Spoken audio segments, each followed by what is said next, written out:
અરિહંતાણ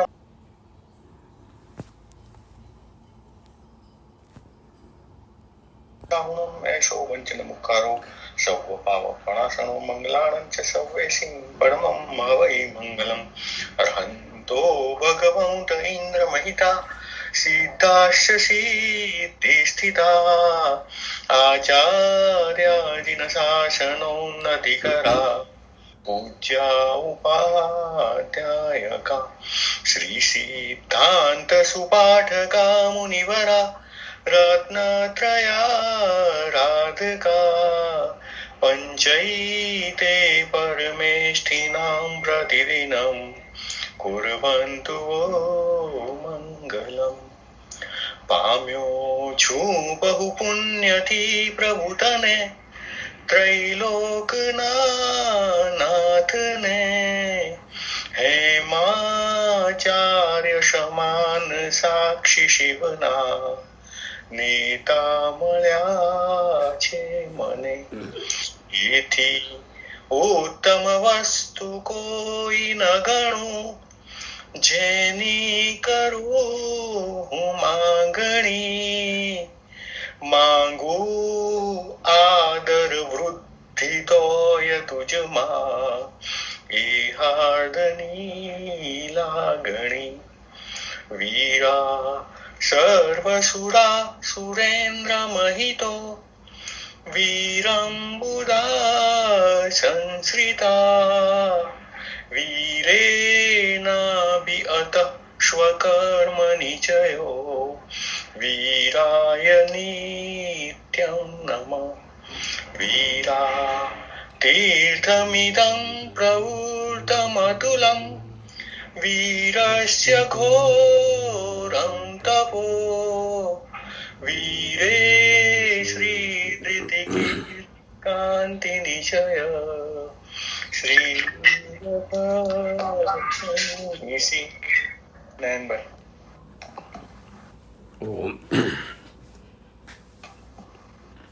आज राजेंद्र भाई आ गए. राजेंद्र भाई वेलकम. बहुत समय के बाद दिखे.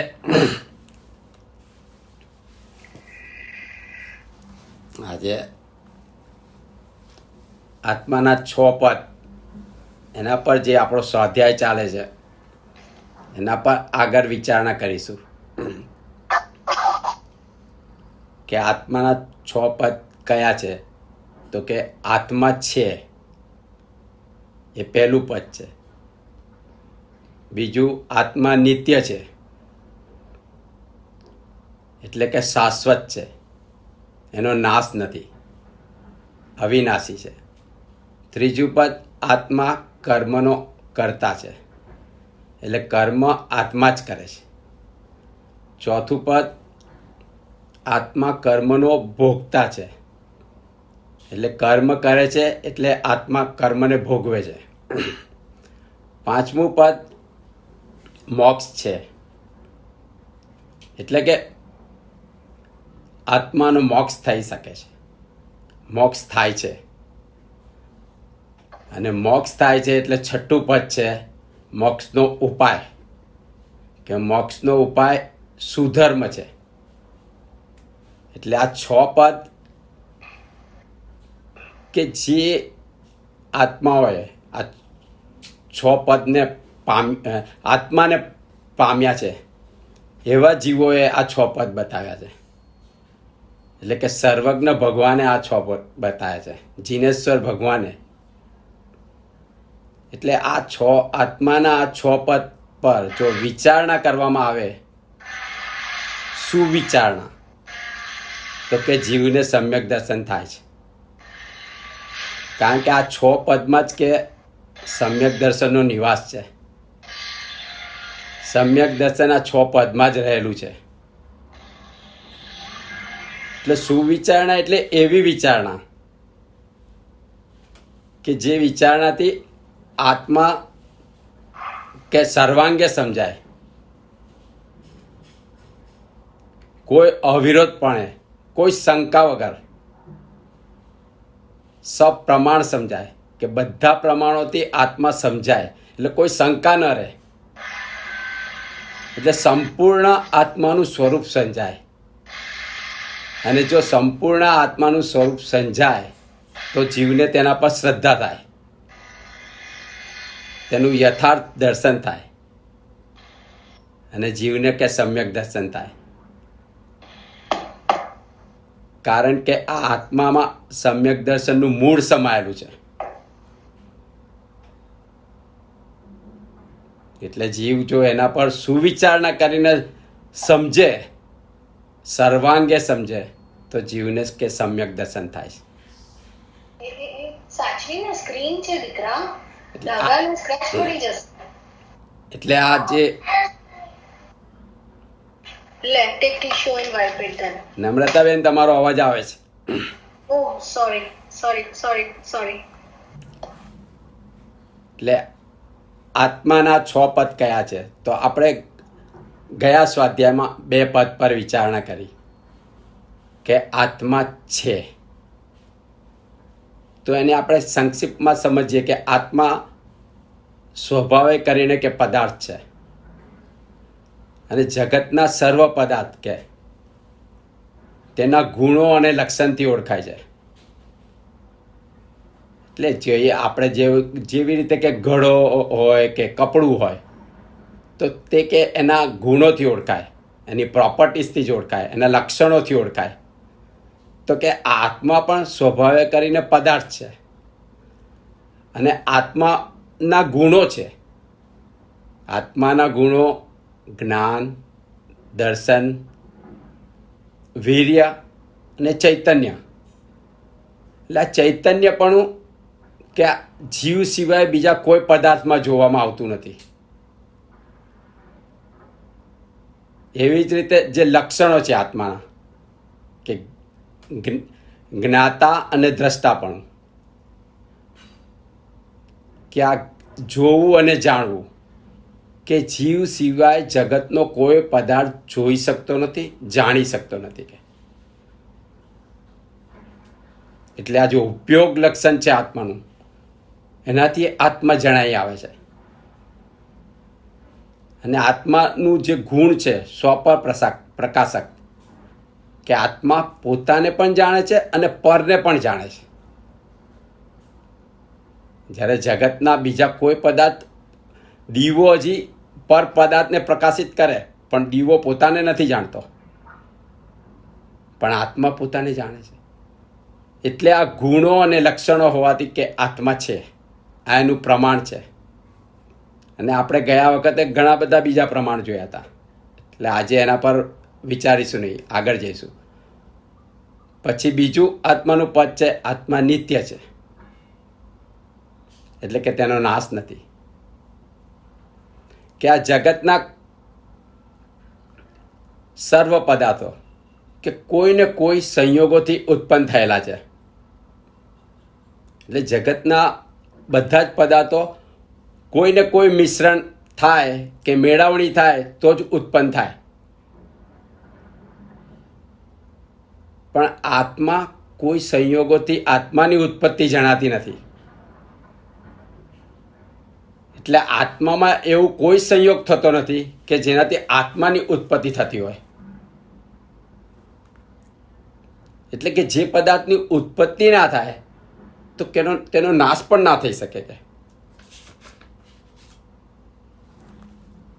કે એટલે આત્મા અનુત્પન્ન છે. કારણ કે કોઈ પર પદાર્થના સંયોગથી આત્માની ઉત્પત્તિ જણાતી નથી. કે કારણ કે કોઈ પર પદાર્થનો સંયોગ હોય, પૂતગલનો સંયોગ હોય તો પૂતગલનો નાશ થાય, પણ કોઈ પર પૂતગલના સંયોગથી આત્માની ઉત્પત્તિ જણાતી નથી. એટલે કે આત્મા અવિનાશી છે, તેનો નાશ નથી, તેની ઉત્પત્તિ નથી. એટલે કે આત્મા નિત્ય છે. આ આત્માનું બીજું પદ, જેમાં પણ આપણે ગયા સમયે ઘણા પ્રમાણથી સમજ્યા હતા. હવે આજે આપણે સમજીએ આત્માનું ત્રીજું પદ, કે આત્મા કર્તા છે. એટલે આત્મા કેવી રીતે કર્તા છે તે સમજીએ. તો કે આ જગતના સર્વ પદાર્થ કે અર્થ ક્રિયા સંપન્ન છે. તેમ કે આત્મા પણ પદાર્થ હોવાથી તે પણ અર્થ ક્રિયા સંપન્ન છે. હવે અર્થ ક્રિયા સંપન્ન એટલે કોઈને કોઈ ક્રિયા કર્યા જ કરે છે. જગતના સર્વ પદાર્થ કોઈને કોઈ ક્રિયા કર્યા કરે છે અને એથી જ આપણને આપણી આસપાસનું જગત કે રોજ બદલાતું લાગે છે. જગત રોજ બદલાય છે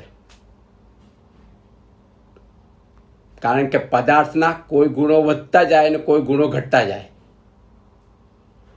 આપણે આ જોઈએ છે કે આપણી પાસે કોઈ પણ વસ્તુ હોય એ કાં જૂની થતી જાય, કાં એના રંગ બદલાતા જાય, કાંઈ ને કાંઈક બદલાતું જાય. એટલે દરેક પદાર્થ કે અર્થ ક્રિયા સંપન્ન છે. કોઈને કોઈ કાર્ય તેમાં થયા કરે છે અને આ જગતના પદાર્થો કે એના વર્ણ, ગંધ, રસ, રૂપ બદલાયા જ કરે છે.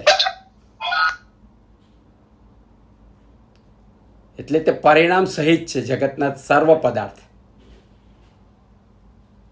કે તેના રંગ, વર્ણ, ગંધ, રસ બદલાયા કરે છે. આપણે જોઈએ સવારની રસોઈ કરી હોય તો કે સાંજે તે રસોઈનો રંગ બદલાઈ જાય, ગંધ બદલાઈ જાય. એટલે એમાં ક્રિયા ચાલ્યા જ કરે છે જગતના દરેક પદાર્થમાં. કે જેવી રીતે દરેક વસ્તુની એક્સપાયરી હોય છે ને, દવાઓની એક્સપાયરી કેમ હોય છે? તો એમાં પણ ક્રિયા થયા કરતી હોય છે. એના પણ વર્ણ, ગંધ, રસ, સ્પર્શ બદલાયા કરતા હોય છે. એવી રીતે જગતના દરેક પદાર્થની એક્સપાયરી હોય છે. મશીનોની પણ એક્સપાયરી હોય છે. 30 વર્ષે મશીન પણ એક્સપાયર થઈ જાય કારણ કે તે એમાં પણ ક્રિયા ચાલ્યા જ કરતી હોય છે. આપણા શરીરમાં પણ આપણે જોઈએ કે આપણા નખ વધે છે, વાળ વધે છે, ચામડીનો કલર બદલાય છે, ચામડીમાં કરચલી પડે છે. એટલે કે દરેક પદાર્થ અર્થક્રિયા સંપન્ન છે અને આત્મા પણ તેમાં ગુણો હોવાથી, લક્ષણો હોવાથી આત્મા પણ પદાર્થ છે. એટલે આ આત્મા પણ અર્થક્રિયા સંપન્ન છે. એટલે આત્મા પણ કોઈને કોઈ ક્રિયા કર્યા કરે છે અને તેથી આત્મા કે કરતા છે. એટલે કે આત્મા સ્વભાવે કરીને જ કરતા છે. સ્વભાવથી આત્મા કરતા છે. દરેક પદાર્થ જગતના જુદા છે કે અને દરેકના પરિણામ જુદા છે. એટલે કે આત્માના પરિણામ પણ જુદા છે. પણ આત્માનું આ 3 કરતાપણું કે શ્રીજીને કે ત્રિવિધ પ્રકારે બતાવ્યું છે. એટલે આત્માનું કરતાપણું સર્વજ્ઞ ભગવાને, જીનેશ્વર ભગવાને 3 પ્રકારે બતાવ્યું છે. તો કે પહેલો પ્રકાર क्वेश्चन पूछो आपने. હા बोलो. कॉन्सेप्चुअल लेवल क्वेश्चन जैसे हम लोग कहते हैं कि आत्मा कर्मों का करता है, right? And we also know that atma is pure soul. And जो अपने 5 शरीर है, तो कार्मिक शरीर जो है वो आत्मा के साथ जाता है. जब अपनी डेथ होती है वो कार्मिक शरीर जाएगा, साथ में वो कर्म बंधा रहेगा. और जब नया स्वरूप जहाँ पे भी लेगा, उस बॉडी को जिसमें आत्मा जा रही है उसको सुख और दुख होगा जो आत्मा ने पिछले कर्म किए, राइट? राइट. एंड क्योंकि आत्मा प्योर है, वो जो बॉडी में जा रही है, जैसे आज मेरी बॉडी, राइट? तो मेरे मन वचन से जो मैं काम कर रहा हूं, तो कर्म तो का करता तो मैं हुआ, आत्मा थोड़ी हुई. मैंने अपने मन वचन से कुछ कहा, कुछ किया जिससे कि कर्म बंधे, आप समझो, आत्मा में जुड़ गए. ओके. आप जड़ है कि आप जीव है? शरीर आपका जड़ है कि आप हाँ शरीर जड़ है ना? मैं कह रहा हूं तो शरीर में जब जीव है, भाव कौन करेगा? भाव कौन करता है? शरीर करता है. शरीर तो जब अंदर से जीव निकल जाता है ना, तो शरीर कुछ नहीं कर सकता. एक मन करता है. आपका जो मन है, मन क्या है? मन तो जड़ है. मन जड़ है लेकिन मन भी आत्मा के भाव से ही होता है। मन जो होती है वो इंद्रिय होती है, वो आत्मा को भाव को बाहर से जुड़ती है। आत्मा के जो भाव है, मन का काम क्या है? या तो अंदर जाओ या बाहर आओ। तो मन किससे चलता है? मन आत्मा से ही चलता है, लेकिन वो उसका बॉस बन जाता है। मन हमारा बॉस बन जाता है और हमको घुमाता है। आत्मा प्योर है। हाँ? आत्मा प्योर है। आत्मा प्योर है मीन्स कोई भी पदार्थ को संपूर्ण रीते समझना है, संपूर्ण तरह से। ओके, तो क्या होता है? द्रव्य, गुण और पर्याय, ये तीनों एक पदार्थ का अंश है। ओके, जो द्रव्य है वो ध्रुव पदार्थ है, वो स्थिर है, वो आत्मा शुद्ध है। लेकिन वो आत्मा के जो गुण है ना, वो गुण की पर्याय बदलती रहती है। गुण की पर्याय बदलती रहती है।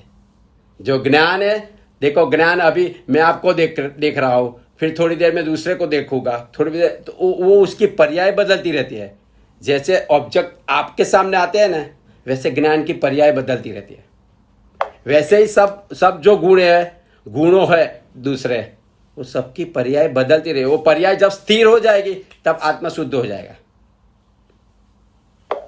एक एग्जाम्पल राजेंद्र जी, पानी क्या है? पानी कैसा है? जिसे आप प्योर वाटर बोलते हैं, वो पानी कैसा है? प्योर, शुद्ध है, समझो। वो झील से गुजरता है तो झील का जो कचरा है या क्षार है, खनिज है, उसको एडॉप्ट करता है। वो कुएं में है तो कुएं के गुण उसमें ऐड ऑन हो जाते हैं। आपने रूह अफ़ज़ा मिलाया पानी में तो रूह अफ़ज़ा का गुण ले लिया उसने। फिर वो रूह अफ़ज़ा वाला शरबत आप फिर आरओ में से पास करोगे, आरओ मशीन में से पास करोगे, नीचे क्या आएगा? शुद्ध पानी जा रहा है वापिस। तो वो जो नयन भाई बता रहे हैं कि वो द्रव्य, गुण, पर्याय, वो जो होता है उसका एडिशन जो होता है ना, वो एडिशन को निकालना और मोक्ष पाना या आत्मा को शुद्ध करना, यही मकसद है। आपको वो पानी गटर में कैसा दिखेगा, झील में कैसा दिखेगा, कुएं में कैसा दिखेगा और शरबत से मिलके कैसा दिखेगा, वो सब उसके जो पर्याय बदलते हैं, उसके एडॉन्स बदलते हैं। पानी का शुद्ध स्वभाव है ही, अशुद्ध स्वभाव जिसका है उसे ही आप पानी बोलते हो। गटर के पानी को पानी नहीं बोलते आप। तो सबसे पहले 100 नाम देते हो, गंदगी देते हो, या आप समझे? रूह अफ़ज़ा डाल दिया तो उसे आप शरबत बोलते हैं, उसे पानी नहीं बोलते हैं। तो उसका बेस तो पानी था, रूह अफ़ज़ा तो आया इतना सा। इसलिए जो आत्मा होती है उसका शुद्ध स्वरूप जो होता है वो उसके कर्मण शरीर के हिसाब से उसकी प्योरिटी आती है, वो ढक जाता है जो शुद्ध स्वरूप होता है। तो समझ में आ गया। ओके, એટલે मैं बोलते कि आत्मा जो है करता भी है या करता, वो अभी आएगा वो करता, आप समझेंगे। अभी मैं समझाता हूँ करता क्या है।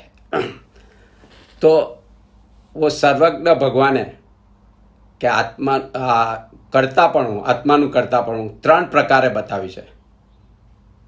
પહેલો પ્રકાર છે કે પરમાર્થથી, પરમાર્થ એટલે મોક્ષ, એટલે પરમાર્થથી કે સ્વભાવ પરિણતિએ તે નિસ્વરૂપનો કરતા છે। સ્વભાવ પરિણતિ એટલે સ્વભાવનું છેલ્લું પરિણામ, છેલ્લું ફળ, અને સ્વભાવનું છેલ્લું ફળ તે શું? મોક્ષ, શુદ્ધ સ્વરૂપ। એટલે કે સ્વભાવ પરિણતિએ તે નિસ્વરૂપનો કરતા છે। એટલે આત્મા પોતે જ પોતાનો કરતા છે। પોતે જ જો પુરુષાર્થ કરે, પ્રયત્ન કરે તો પોતે જ પોતાના સ્વભાવને શુદ્ધ કરી શકે છે, પોતાના શુદ્ધ સ્વભાવને પામી શકે છે। એટલે તીર્થંકર ભગવાને કીધું, આ બતાવ્યું છે કે આ આત્મા કે પોતે જ પોતાની રીતે મોક્ષ જઈ શકે છે પોતાના પુરુષાર્થથી.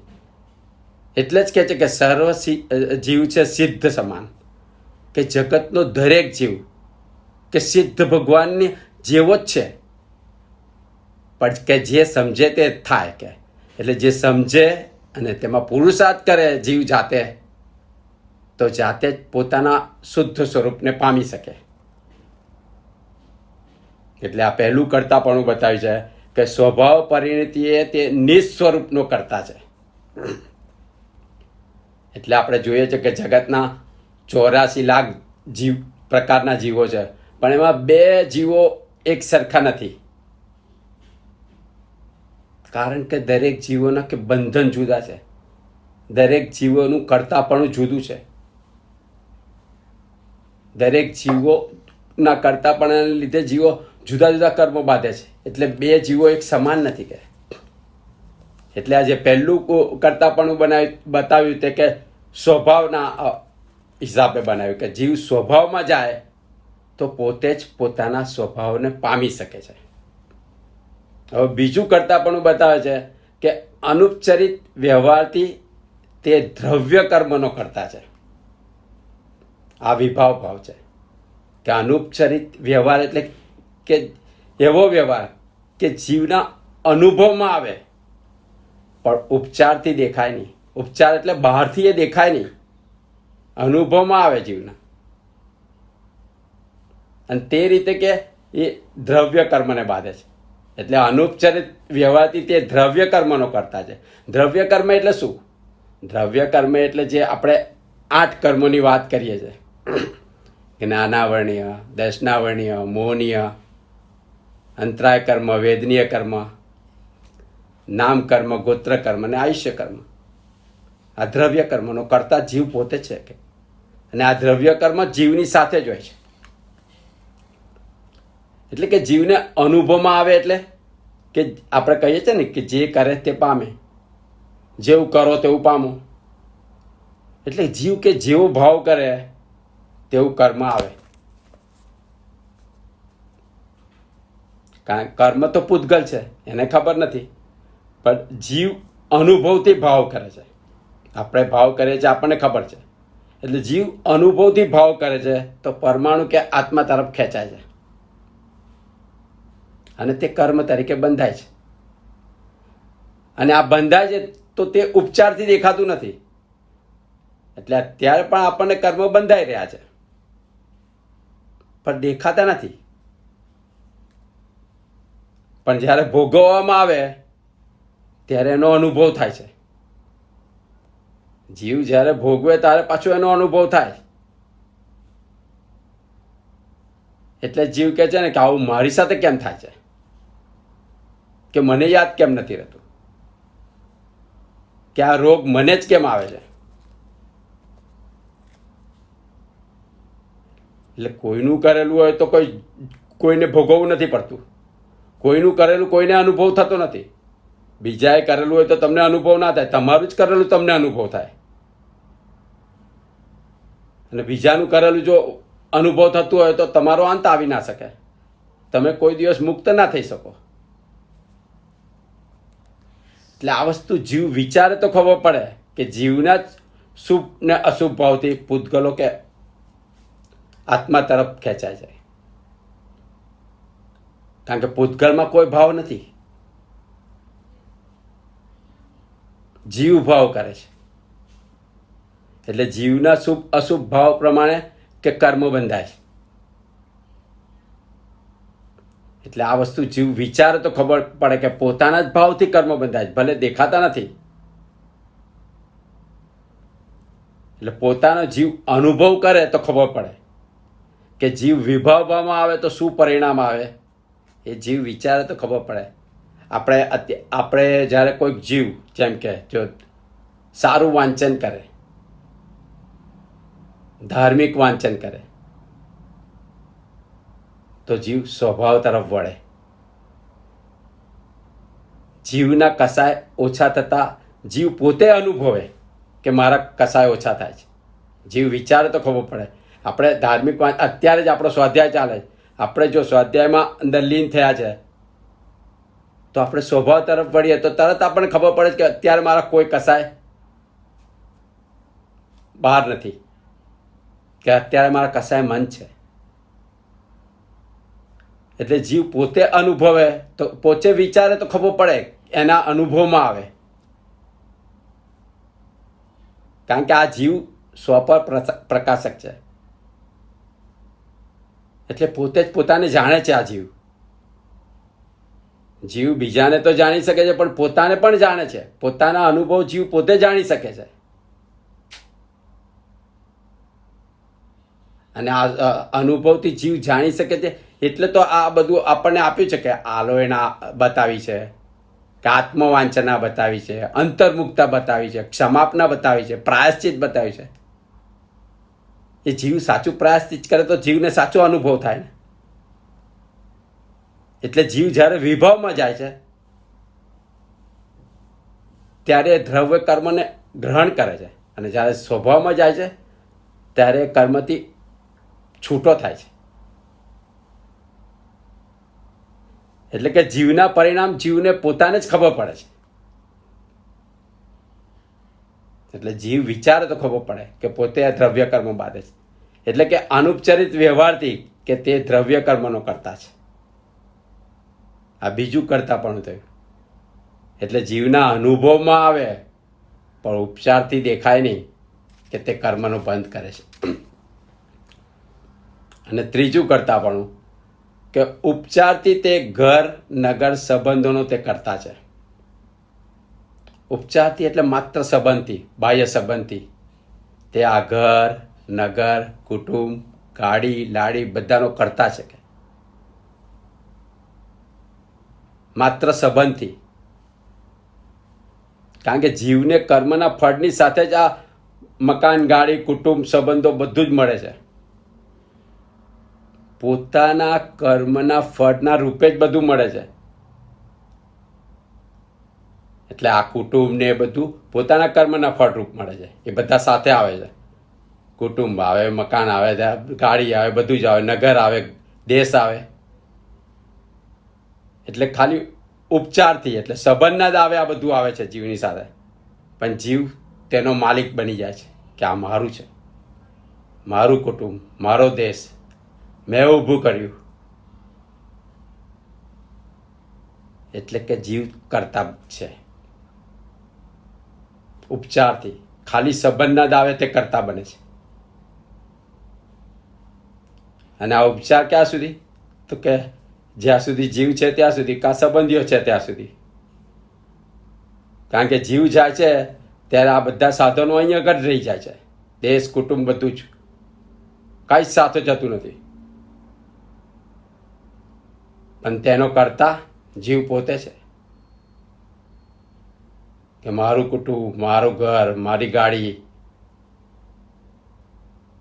એટલે આ બધા જીવ કે સંબંધના દાવે બધું મારું મારું કરે છે, અને તેમાં કરતાપણું કરે છે, અને જીવ કર્મ બાંધે છે. એટલે આ ત્રીજું કરતાપણું તે ઉપચારથી ઘર નગર સંબંધોનો કરતા છે. કે આ બધું તેને તો પોતાના કર્મના ફળ રૂપે જ મળેલું છે, પણ છતાં એ મારું મારું કરીને કર્મ બાંધે છે વિભાવમાં. બાકી કે કર્મના પૂતગલોને પૂતગલમાં પૂતગલ નાખવાથી કે કર્મ ન બંધાય. કે જીવના ભાવથી જ આ કર્મના પૂતગલો ગ્રહણ કરે છે જીવ. અહીં કર્મને ગ્રહણ ના કરી શકે. કર્મમાં કોઈ ભાવ નથી, પણ જીવ પોતાના ભાવથી આ કર્મોને ગ્રહણ કરે છે. એટલે જો જીવ ના હોય તો કોણ ગ્રહણ કરે? કે કર્મ પૂતગલ કશું ગ્રહણ કરી શકતું નથી. એટલે આત્માના વિભાવ ભાવમાં જ દ્રવ્ય કર્મ બંધાય. એટલે આત્મા જ્યારે સ્વભાવમાંથી બહાર નીકળે એટલે કર્મ ચાલુ થઈ જાય, શુભ અશુભ દ્રવ્ય કર્મ બંધાય. કે અને જીવ સ્વભાવમાં જાય તો પોતાના નિજ સ્વરૂપને પામે, સિદ્ધ થઈ જાય. એટલે ભાવથી જ કે કર્મ બંધાય છે, અને ભાવ કે પૂતગલમાં થાય નહીં. જીવ સિવાય કોઈ પદાર્થ ભાવ કરી ન શકે. એટલે કે આ જીવ કર્મનો કરતા છે. કે સ્વભાવમાં હોય તો પોતાના સ્વરૂપનો કરતા છે, અને વિભાવમાં હોય તો તે દ્રવ્ય કર્મનો કરતા છે. એટલે આ 3 પ્રકારે શ્રીજીને કે જીવનું કરતાપણું બતાવ્યું છે. કે સ્વભાવ પરિણતિએ તે પોતાના નિસ્વરૂપનો કરતા છે, અને વિભાવમાં તે અનુપચરિત વ્યવહારથી તે દ્રવ્ય કર્મનો કરતા છે, અને ઉપચારથી તે ઘર નગર કુટુંબ સંબંધોનો કરતા છે. અને આ કરતાપણાને લીધે વિભાવના કરતાપણાને લીધે જીવ દ્રવ્ય કર્મ બાંધે છે, અને આ દ્રવ્ય કર્મ જીવની સાથે જ રહે છે. જ્યાં સુધી જીવ પોતાના સ્વ સ્વરૂપને ન પામે ત્યાં સુધી આ દ્રવ્ય કર્મ જીવની સાથે જ રહે. જેને કર્મ સત્તા કહેવાય, એ કાર્મણ શરીર રૂપે જીવની સાથે રહે. એટલે આ જીવનું કરતાપણું બતાવ્યું છે. હવે આત્માનું 4થું પદ, કે આત્મા કર્મનો ભોગતા છે. એટલે આપણે જોયું કે અનુભવથી કે દ્રવ્ય કર્મનો કરતા છે આત્મા. આપણે જોયું આગળ કે આત્મા દ્રવ્ય કર્મનો કરતા છે. એટલે આત્માનો ભાવ કે વિભાવમાં જવાથી દ્રવ્ય કર્મનો બંધ કરે, તે પૂતગલને ગ્રહણ કરે, અને કે કર્મ સ્વભાવે પરિણમે છે. એટલે કર્મ તેના સ્વભાવ પ્રમાણે પરિણામ આપે. એટલે કે દ્રવ્ય કર્મ જેવા ભાવે જીવે બાંધ્યા હોય તેવા ભાવે ઉદયમાં આવે. એટલે કે જીવનું સુખ દુઃખનું કારણ દ્રવ્ય કર્મ છે, અને દ્રવ્ય કર્મનું કારણ ભાવ કર્મ છે. એટલે કર્મ જીવે બાંધ્યા તો જીવે જ ભોગવવું પડે છે. અને આ જીવનો પોતાનો અનુભવ છે કે જ્યારે કર્મ ઉદયમાં આવે આપણને ખબર નથી પડતી, પણ આપણે ભોગવીએ જેનો અનુભવ થાય છે. અને આ કર્મનું કે ટળવા પણ હોય તો જીવનો મોક્ષ થઈ શકે. એટલે કર્મને રોકી શકાય, એની નિર્જરા થઈ શકે. કર્મને રોકી શકાય તો જીવ મોક્ષ પામી શકે. પણ આ જીવનું જે કરતાપણું છે એ કસાય સાથે હોવાથી કે કર્મના પૂતગલોને ગ્રહણ કરે છે. એટલે આશ્રવ તો આપણે જોઈએ છે કે જીનેશ્વર ભગવાન જ્યારે 13મા ગુણસ્થાનક હોય સહયોગી કેવળી દશામાં, ત્યારે પણ તેમને મન વચન કાયાના યોગ હોય છે કે જેને લઈને કર્મનો આશ્રવ ચાલુ રહે છે, પણ તેમને કસાય નથી હોતા. કસાય સંપૂર્ણ ક્ષીણ થઈ જાય તો કેવળ જ્ઞાન થાય. 13મું ગુણસ્થાનક. એટલે તે સમયે જીવ કે એક સમયમાં કર્મ બંધાય ને બીજા સમયે કર્મ ખરી જાય. પણ આ કસાયને લઈને આત્મામાં એક ચિકાસ ઉત્પન્ન થાય છે, જેને લઈને કર્મો આત્માની સાથે બંધાઈ શકે. એટલે જીવ જો આ કસાયને મંદ કરે કે કસાયને ક્ષીણ કરે તો જીવનું મોક્ષને પામી શકે. કારણ કે કર્મ એ તો જળ છે અને જીવ ચૈતન્ય છે. કે જળમાં ચૈતન્ય પણ નથી અને જીવમાં જળના ગુણ નથી. કે એટલે જીવ કે વિભાવ ભાવમાં જાય કે કસા ભાવને લઈને જીવ કર્મને ગ્રહણ કરે છે. એટલે કોઈ પણ ક્રિયા થાય તો તેનું ફળ ભોગવવામાં આવે એવો દરેક જીવનો કે અનુભવ છે. એટલે આપણે કહીએ છીએ ને જે કરે તેને મળે. અને આ આત્મા આપણે જોયું કે અર્થ ક્રિયા સંપન્ન છે. એટલે કોઈને કોઈ ક્રિયા કર્યા કરે છે, અને ક્રિયા કરે એટલે કર્મ બંધાય, અને કર્મ બંધાય એટલે તેનું ફળ ભોગવવું પડે જીવને. કે જેમ આપણે વિષ ખાવાથી કે વિષની અસર થાય છે ને, વિષ ખાવાથી વિષનું ફળ જોવા મળે. વિષ એટલે ઝેર. એવી જ રીતે સાકર ખાવાથી સાકરનું ફળ જોવા મળે. અગ્નિને સ્પર્શ કરો તો અગ્નિનું ફળ જોવા મળે. એવી જ રીતે કે કસાયજનિત કર્મ પદાર્થ જીવ ગ્રહણ કરે જેવી પ્રકૃતિથી, એટલે જેવી પ્રકૃતિથી જીવને કર્મ બંધાય તેવું જ ફળ જીવને ભોગવવું પડે છે.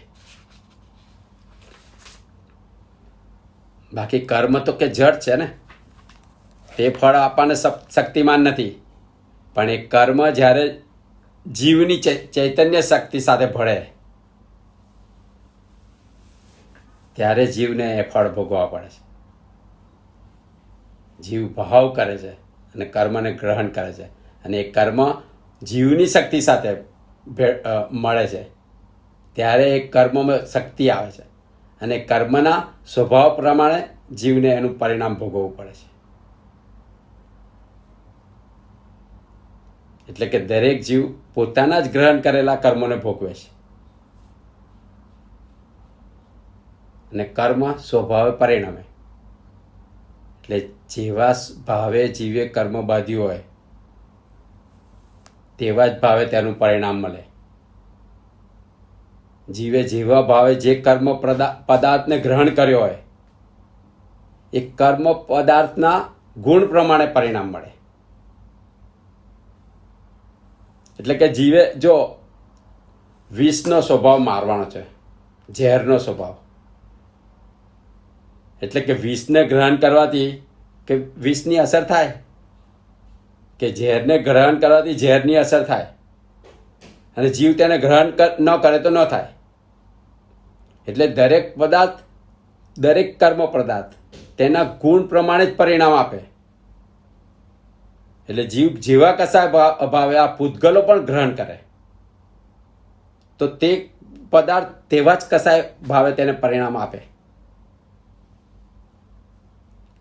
કારણ કે કર્મને જ્ઞાન નથી. કર્મને જ્ઞાન નથી કે અજ્ઞાન નથી. કર્મ પદાર્થ જળ છે, તેને ખબર નથી પડતી કે પરિણામ કેવી રીતે આપવું. પણ આ જીવને જ્ઞાન અને અજ્ઞાન બંને છે,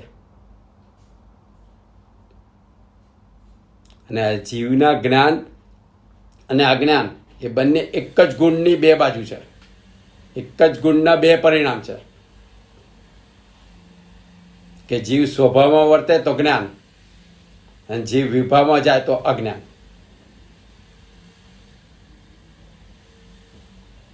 એટલે કે જીવ જ્ઞાન સાથે કે અજ્ઞાન ભાવે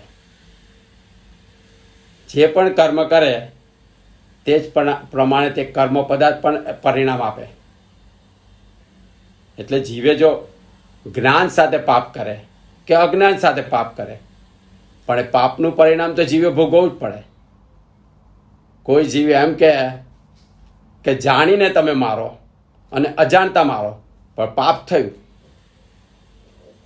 એ પાપનું પરિણામ જીવે ભોગવવું જ પડે. એટલે કેટલાક લોકો કહેતા હોય છે ને કે આ જીવ તો ધર્મમાં માનતો નથી, એને ખબર જ નથી અને એ પાપ કરે છે, તો પણ એને પાપનું પરિણામ તો ભોગવવું જ પડે. કારણ કે પાપ એને ગ્રહણ કર્યું ને એના પૂતગલ, અને તમે જાણીને કર્યું. હા, એની તારતમ્યતા જુદી હોઈ શકે, પણ તમે જાણીને પાપ કર્યું ને એ જીવે અજાણતા કર્યું, તો બંનેને એ પાપનું પરિણામ ભોગવવું પડે. કારણ કે જીવનું જ્ઞાન અને અજ્ઞાન એ બંને ચેતનરૂપ છે.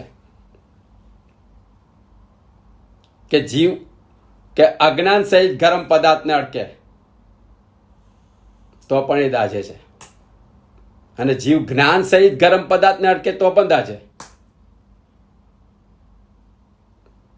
એટલે આ જીવ જ્ઞાનનો ઉપયોગ કરે તો એને ખબર પડે કે કેમ દજાય છે. બાકી તો એનું પરિણામ એ જ પ્રમાણે મળે. ગરમ પદાર્થનું પરિણામ એ જ પ્રમાણે, જે એનો સ્વભાવ છે તે પ્રમાણે મળે. ગરમ પદાર્થનો સ્વભાવ દજાડવાનો છે, એટલે જીવ જ્ઞાનનો ઉપયોગ કરે તો તેને ખબર પડે કે કેમ દજાય છે. એટલે કે જીવ પોતાના અજ્ઞાનને જો જ્ઞાનમાં પરિવર્તન કરે તો તેના કર્મબંધ ઓછા થાય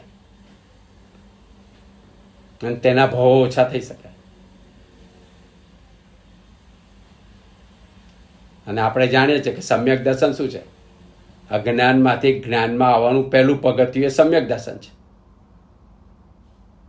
સાચી સમજણ. મિથ્યાત્મમાંથી સમ્યક્તમાં આવવું. બાકી જો જીવ કે સ્વચ્છંદમાં જ વર્ત્યા કરે તો જીવને ફળ જેવું જોઈએ તેવું મળે નહીં કે.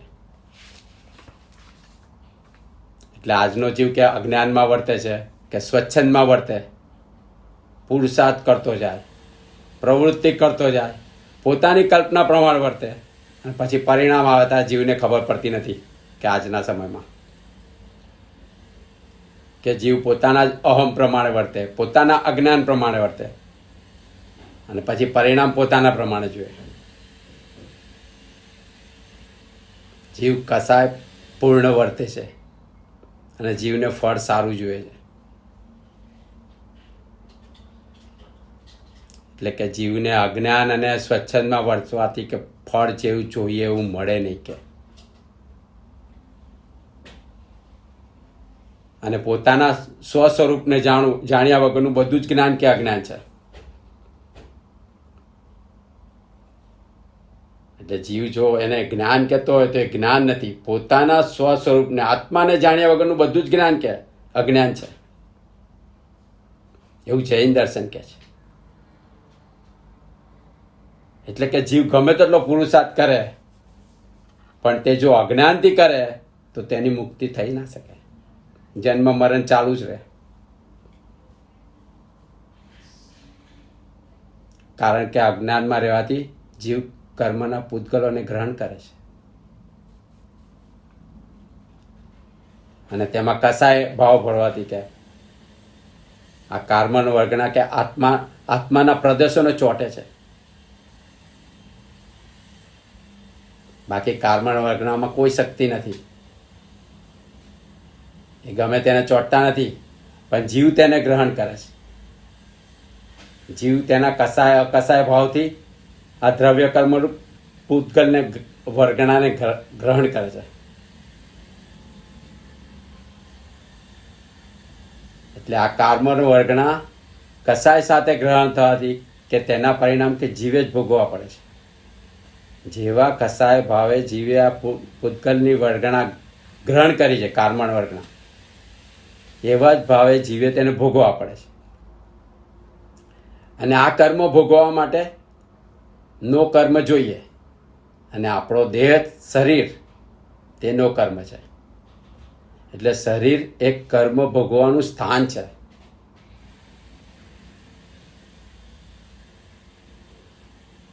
એટલે જો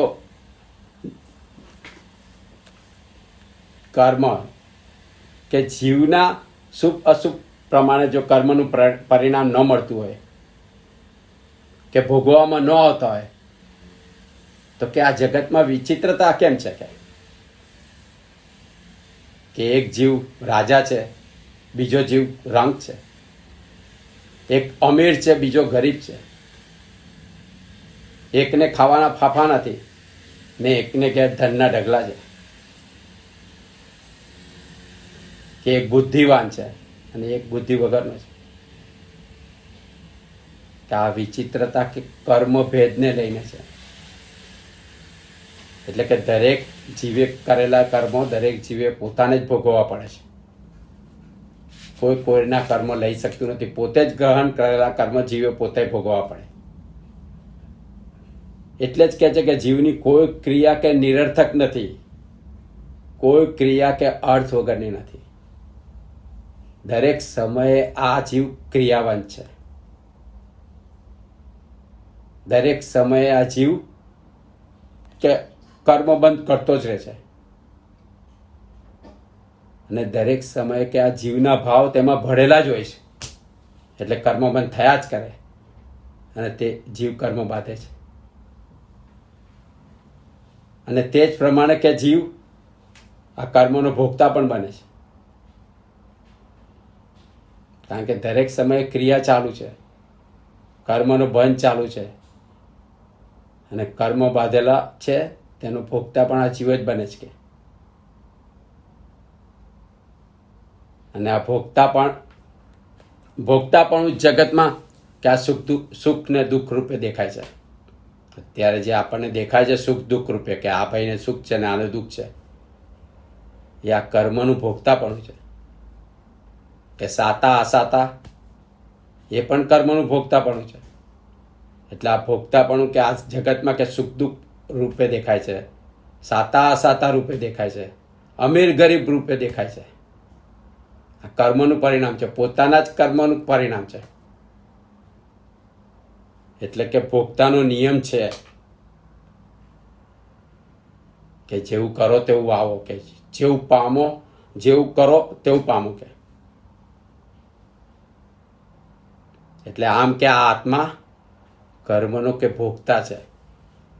અને આપણને જે આ સંસાર મળ્યો છે તે ભોગતા પણ રૂપે મળ્યો છે. આપણા જ બાંધેલા કર્મોના પ્રમાણે આપણને અત્યારનો સંસાર મળ્યો છે. આ પુરવાર કરે છે કે આત્મા કર્મનો ભોગતા છે. એટલે આ થયું આત્માનું ચોથું પદ. હવે પાંચમું પદ આવતા સ્વાધ્યાય. ઓમ.